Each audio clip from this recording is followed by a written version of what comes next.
I'm Mark Owensby here at Rampart Range. Today we're going to talk about cleaning. How to properly clean a semi-automatic and a revolver. So let's talk about some of the things that we're going to use first of all to clean with. A cleaning rod with a proper caliber brush on it. I've used 2 cleaning rods here, so we've got a jag of the proper size of caliber also. I like the jags better because they do a better job of running the patch through the rifling instead of the slotted cleaning tips. A nylon cleaning brush. This one here is kind of like a toothbrush on one end and a double row of bristles on the other. It's called an M16 toothbrush. And this is a bronze brush, same configuration. This is for the harder deposits on the gun. Patches, I like to use 100% cotton patches. These are by ProShot, located here in Illinois. They do a fantastic job of cleaning the rifling and also the other parts of the gun. Cleaning solvent, again, this is by ProShot. There's some other good brands on the market, but this is what we use here at Rampart. One of their synthetic oils, needle applicator, allows you to put the oil in a certain little spot on the gun. This is a good little thing to have. Q-tips are good for cleaning out small places. Maybe you can't get in there with a brush, so I like to use Q-tips. Microfiber cloths. These are good for cleaning. They do an excellent job of cleaning the firearm, wiping off the residue.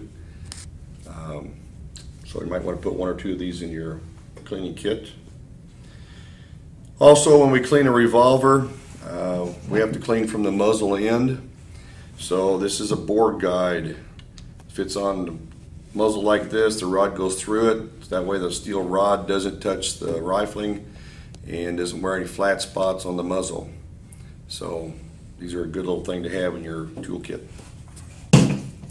First thing we want to talk about is safety before we clean this, is to make sure the weapon is unloaded.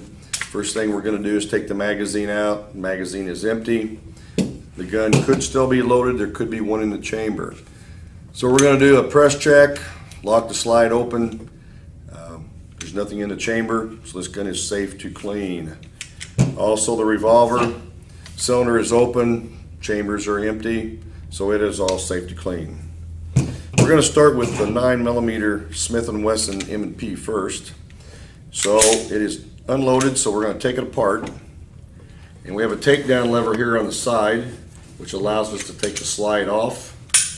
Pull the trigger, slide comes off. Now we have 2 pieces, the frame and the slide.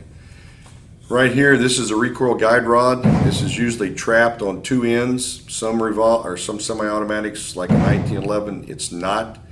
So when you take it off, make sure you trap it so it doesn't fly across the room or hit you in the face. This particular one won't do that. And then we can reach in and remove the barrel. So we have these 4 pieces laying here. It's about as far as you need to take the pistol down for cleaning. First thing I want to do is run a patch through the barrel. Never dip anything into the jar like this. If you do and your brush is dirty, it's going to turn that nice golden color to a black and you've destroyed it. So always just pour the solvent onto the patch. Always run it from the chamber end, not the muzzle end, just like a revolver. You can wear a flat spot on it, cause some accuracy problems, so always clean from the chamber end. So we're just going to lay it on top like that, and we're going to push it through. And what that does is wet the inside of the barrel, start to dissolve some of the copper or lead deposits. I usually turn mine over and repeat the process. Not really putting anything dirty back into it. I don't see much on this one, but sometimes you'll see some blue deposits on that patch. That's a copper solvent dissolving the copper residue inside of the barrel. So we'll put the barrel to the side and let it sit there. I'm going to pick up the slide now and we're going to clean it, but there's a couple things I want to talk about first.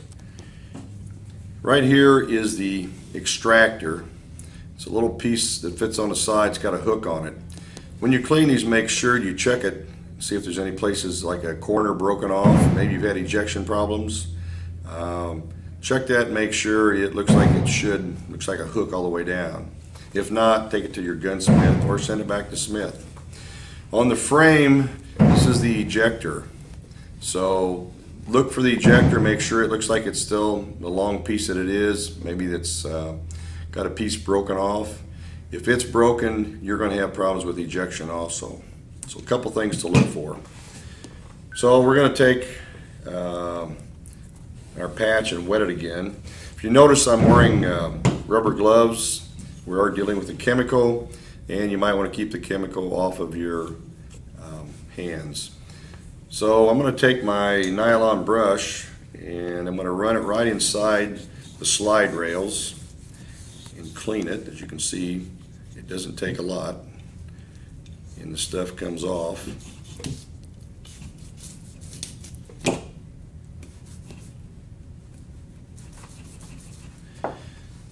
So whenever those rounds go off, they're just like a little bomb. They blow up and you'll see all kinds of black residue. You see some copper flakes, maybe some lead flakes, brass, depends on what happens. But all that stuff gets deposited around on the gun. So we're going to continue to brush some of this out so we can clean it properly. This could take you 30 minutes or so to clean a gun. After you've done it a while, it doesn't take that long. Kind of know what to expect. I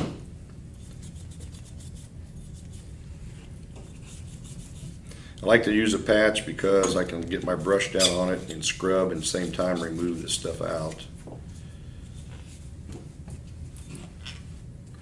Another place to be careful is, if I can show the camera here, the firing pin hole. You'll see a little round hole there in the breech face. Well, the firing pin comes out of it. Try not to turn the slide up like this and let solvent get down in there. What can happen is solvent goes down into the firing pin channel, loosens up deposits. It can harden over time and cause a problem with the gun not going off. It's happened on some Glocks before in some police shootouts, and the gun was rendered inoperable. So the recommended way is to turn it up like this, scrub the breech face with the brush, and that allows the solvent to stay below it and not in the hole. Also take your toothbrush and clean in behind this extractor hook. You can just take the little brush like this and clean it up. Again, I still want to run in here with the brush a few places yet that's still dirty.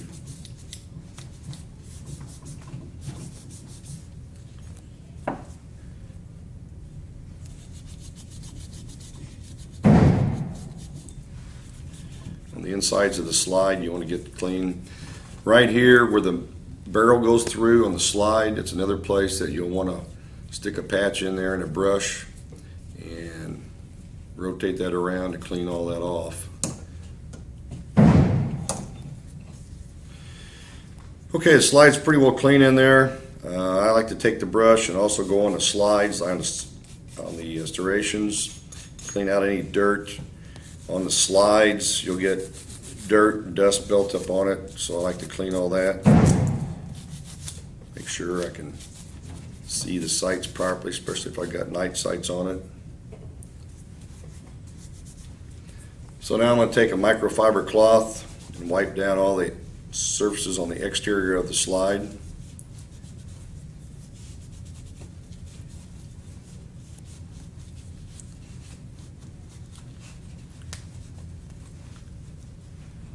Now the slide is pretty much clean. Okay, we'll set that down and we'll pick up the frame. As you can see, the frame is pretty dirty inside. It's had a lot of rounds through the gun. So we'll start off with another wet patch, and I kind of just go over everything, kind of loosen up carbon powder residue, start to soften it up. You can see, pretty dirty. Take another patch.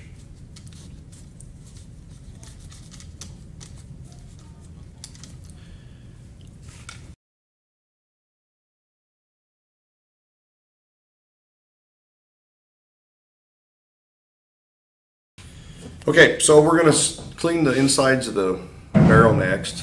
We're going to take our cleaning rod with a brush, proper caliber, put some solvent on it, and we're going to come back and we're going to clean the insides of the barrel, commonly known as a rifling. So we're going to push it back and forth, a few strokes to clean it out. We're also going to clean the sides of the chamber. Chamber is a little bigger than a rifling inside the bore, so we can do that without it getting stuck. Always clean your rod off too after you get done, so you don't keep putting deposits back in it. Now we're going to take a clean patch and run it through. You can see it's kind of got that bluish tinge to it, dark blue. That's the copper being broken down by the solvent. We're going to continue to run clean patches through it until it comes out clean. As you can see, it's already starting to.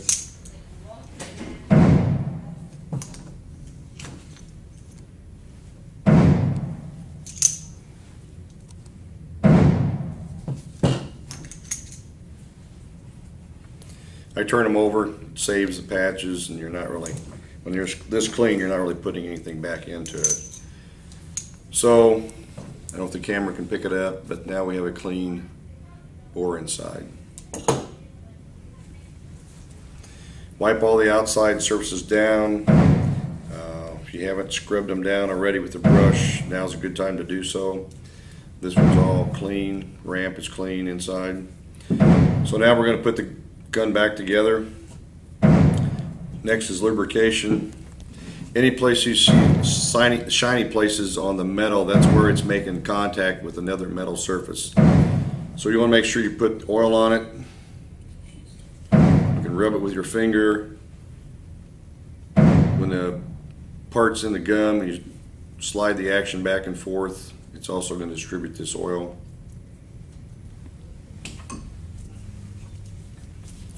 Take the slide and you're going to put the barrel back in place. Next, the recoil guide rod. And this is metal spring, metal rod. We're going to put a little bit of oil on it. And now we're going to put oil on the frame, on the rails, both places. That way when the slide hits it, you will oil it. You can also put it on a slide too if you want to. It doesn't really hurt anything. When it slides back and forth, it's going to throw some of the oil off. It doesn't like it. Right back here, we're going to put a little oil where these mechanisms hit. You can see the release. Pick up the slide, put it back on. Make sure you get the slide on the frame rails. If you get it on one, you get off the other one, you may get it jammed up, be hard to get off. Same way if you put it on and you get the slide high, once it comes back, looks like our little, there it goes. You may get it above the rails and get locked up, then you're going to have to take a rubber mallet to beat it off. Pull the slide all the way back to the takedown lever, flip it up, rack the slide back 3 or 4 times to distribute some of the oil, and now you can take a cloth and wipe the oil off of it, any excess, and now we have a clean gun.